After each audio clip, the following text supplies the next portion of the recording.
In 1787, delegates from each of the 13 states were invited to Philadelphia to amend the Articles of Confederation in hopes of strengthening the central government.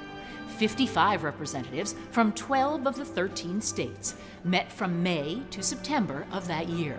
Only Rhode Island sent no delegates. Connecticut sent 3: Roger Sherman, Oliver Ellsworth, and William Samuel Johnson. Delegates at Philadelphia did not amend the Articles of Confederation. Instead, they wrote a new document, the Constitution of the United States. 1787 was 11 years after the signing of the Declaration of Independence in 1776, and just 6 years after the end of the Revolutionary War. This reenactment deals with some of the debate about the United States Constitution, including what has been named the Connecticut Compromise. On May 29, 1787, Edmund Randolph of Virginia proposed a plan, later characterized as the Virginia Plan, dealing with the makeup of our national legislature. This convention is called to order. The chair recognizes Mr. Edmund Randolph, delegate of Virginia. Gentlemen, as this is our second day of business, I feel compelled to open the subject of our mission. I regret that it falls upon myself, rather than my colleagues, who are of longer life and political experience. However, as this convention originated from Virginia, from which I have been sent, my colleagues there supposed that some proposition was expected from the Virginia delegation, and the task was subsequently put upon me. These United States of America have seen a crisis unfold, necessitating action in order to prevent the fulfillment of the prophecies of our downfall. We propose, therefore, among other resolutions, the following. Resolved, that the national legislature ought to consist of 2 branches. Resolved, that the members of the first branch of the national legislature ought to be elected by the people of the several states. Resolved, that the members of the second branch of the national legislature ought to be elected by those of the first, out of a proper number of persons nominated by the individual legislatures. What you have just heard was the first proposal for the setup of a bicameral or 2-house legislature, and some of the details of that arrangement. This proposal caused a great disagreement among the convention delegates. The Virginia plan proposed that the states have a number of representatives in the legislature based on their population, but counting only free inhabitants, not including slaves. The plan called for the first branch to have its representatives elected by the people. The second branch was to be elected by representatives of the first branch. Be it resolved that the House will tomorrow resolve itself into a committee of the whole House to consider the state of the American Union, and that the proposition moved by Mr. Randolph be referred to the said committee. This convention stands adjourned. On May 30th, Roger Sherman, a Connecticut delegate, took a seat. The House went into Committee of the Whole on the State of the Union. The following parts of the discussion concern the issue of how to determine how many representatives each state gets in the legislature. The larger states want representation based on population, and of course, the small states object to that plan. Nobody has yet suggested anything about non-free inhabitants or slaves. The Committee of the Whole began by discussing Resolution 2 of Mr. Randolph's proposition, that the rights of suffrage in the national legislature ought to be proportioned to the quotas of contribution and to the number of free inhabitants. Mr. Chairman, James Madison from the Commonwealth of Virginia, the words, "or to the number of free inhabitants," might occasion debates which would divert this committee from the general question whether the principle of representation should be changed. Therefore, I move that they be struck out. The resolution was then postponed. This procedure happened quite often in the Committee of the Whole. There were several parts of all propositions that were put aside due to an inability to agree on specific language. Rather than continuing debate on a topic, it was simply delayed in an attempt to make headway on other topics. It is now Thursday, May 31st. We are in the Committee of the Whole discussing Edmund Randolph's propositions as to how representatives should be chosen. The third resolution was that the national legislature ought to consist of two branches. That was agreed to without debate or dissent, except for the representative from Pennsylvania, Dr. Benjamin Franklin, who was in favor of a single house of legislation. The committee then turned to Resolution 4-2 and its first clause, that the members of the first branch of the national legislature ought to be elected by the people of the several states. Roger Sherman, among others, felt that the citizens could not be trusted to elect proper representatives and that they would be too easily influenced by inaccurate information. Isn't it interesting how often we hear comments like that today? I am opposed to the election by the people. It ought to be by the state legislatures. The people should have as little to do with the operation of government as possible. They want for information and are constantly liable of being misled. Mr. Chairman, Colonel George Mason of Virginia, I urge strongly for an election of the larger branch by the people. It is to be the grand depository of the democratic principle of the government. It is, so to speak, to be our House of Commons. It ought to know and sympathize with every part of the community, and ought therefore to be taken not only from the whole republic, but from the different parts of the larger members of the same, which have, in several instances, differences, particularly in Virginia, arising from different interests and views, from different produce and habits, etc. We ought to attend to the rights of every class of people. I consider the popular election of one branch of the national legislature an essential to every plan of free government. In some of the states, one branch of the legislature is composed of men already removed from the people by an intervening body of electors. That if the first branch of the general legislature should be elected by the state legislatures, the second branch elected by the first, the executive by the second together with the first, and other appointments again made for subordinate purposes by the executive, the people would be lost sight of altogether, and the necessary sympathy between them and their rules and offices too little felt. The great fabric to be raised would be far more stable and durable if it should rest on the solid foundation of the people themselves than if it should stand merely on the pillars of the legislature. There were 8 votes in favor and 3 opposed. The committee then proceeds to Resolution 5-4, that the second branch of the national legislature ought to be chosen by the first branch out of persons nominated by the state legislatures. If I was to give an opinion as to the size of the second branch, I should say that it should be much smaller than that of the first, so small as to be exempt from the passionate proceedings to which such numerous assemblies are liable. I strongly favor the election of one member by each of the state legislatures. After a quick tally with only 1 supporting vote, the motion failed, as did the idea of electing the first branch out of nominations by the state legislatures. Due to great disagreement, this part of the plan was left unresolved. The House adjourned until Wednesday, June 6th, when the debate continued. Charles Pinckney of South Carolina moved that the first branch of the national legislature be selected by the state legislatures and not by the people. Pinckney believed legislators would make better choices than the average person would. That motion was seconded. The debate continued with other delegates commenting, and then Roger Sherman of Connecticut weighed in. If the view were to abolish the state legislatures, then I would favor popular election by the people. But if the state governments are to be maintained, then in order to keep the due harmony between the national government and the state government, it is essential that the latter be elected by the former. The right of the people to participate in the government will be properly secured by their election of the state legislatures.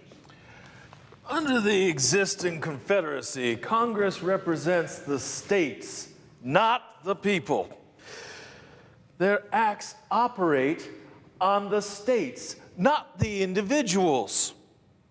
The case will be changed in the new form of government. The people will be represented. They ought, therefore, to choose their representatives. The requisites of representation are that the representatives should sympathize with their constituents, should think as they think and feel as they feel, and that for these purposes should live amongst them. No government is free from imperfections or evils, but the improper elections in many instances are inseparable from Republican governments.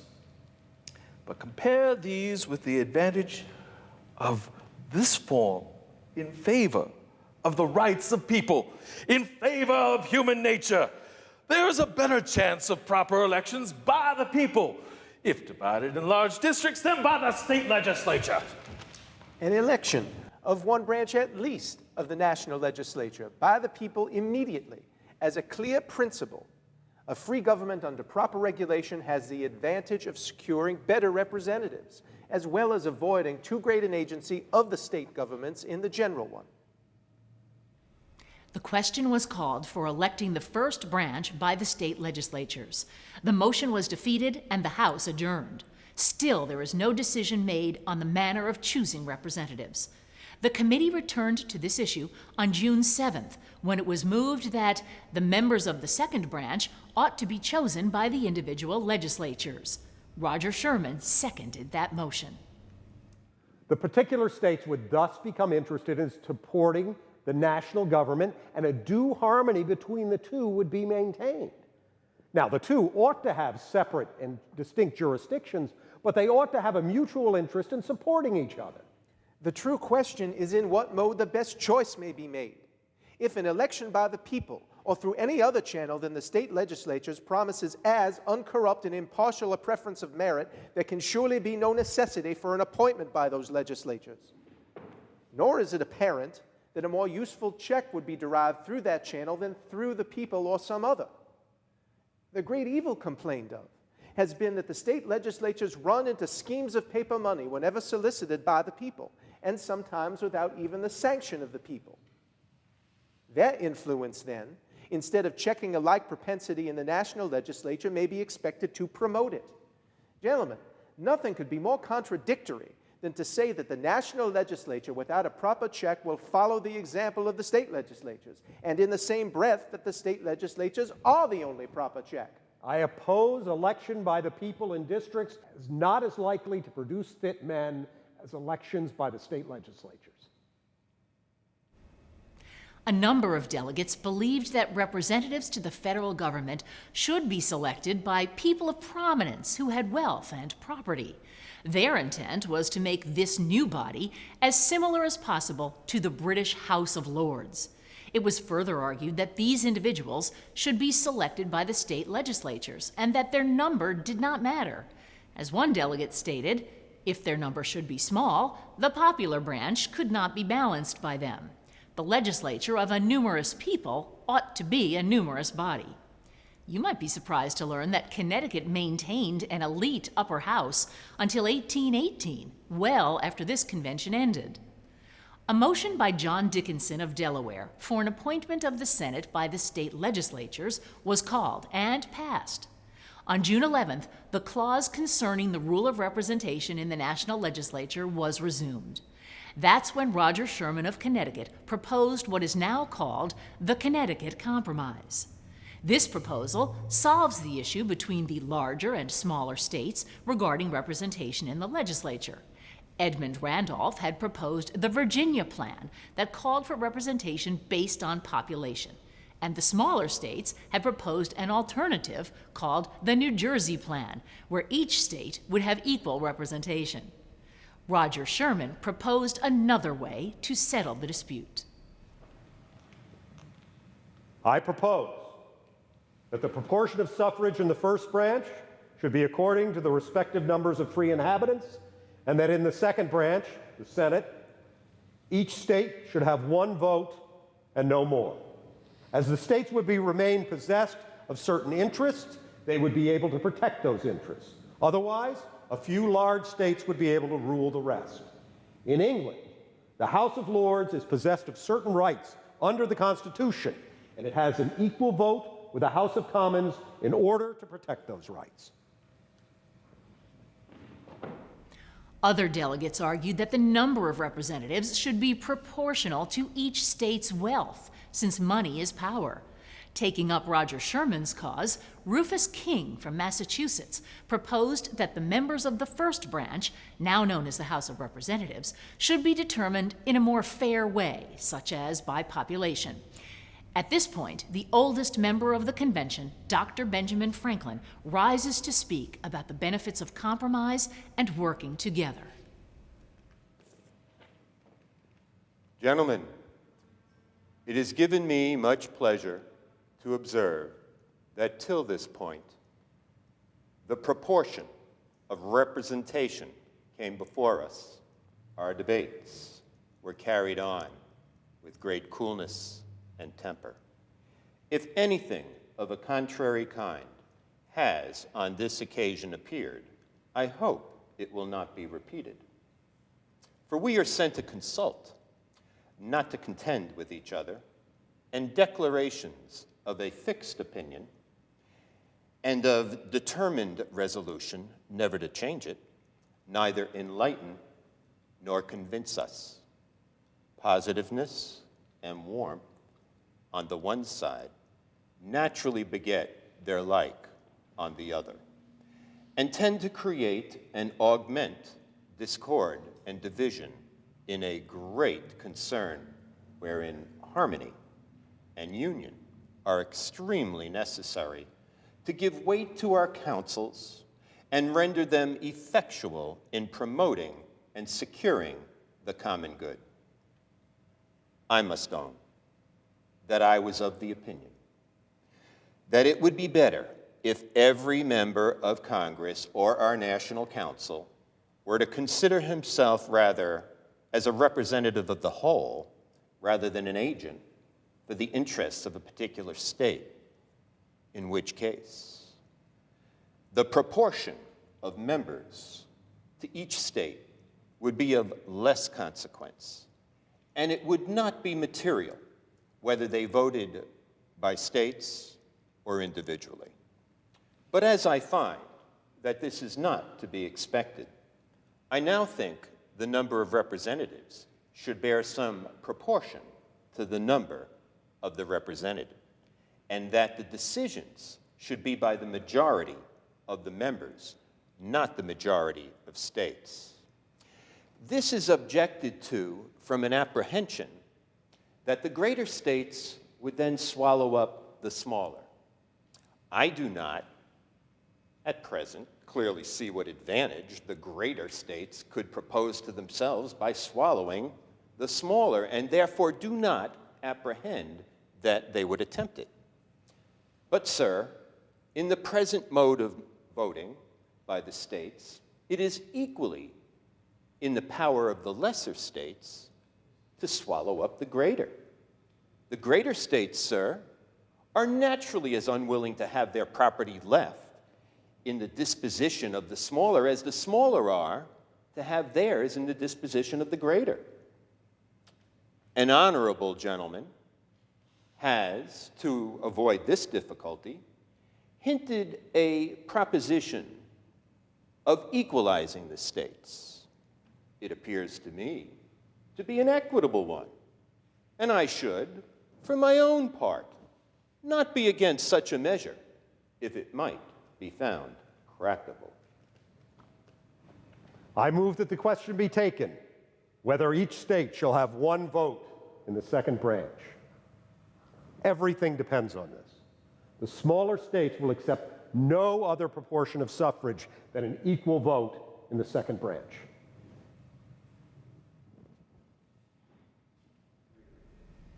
In the end, Roger Sherman's Connecticut Compromise won the day. So today, we have the two houses, a bicameral legislature that we call Congress. In the House, each state has a number of representatives based on the state's population. In the Senate, each state has an equal number of 2 representatives, satisfying both the large and small states, and resolving one of the main issues of the Constitutional Convention of 1787.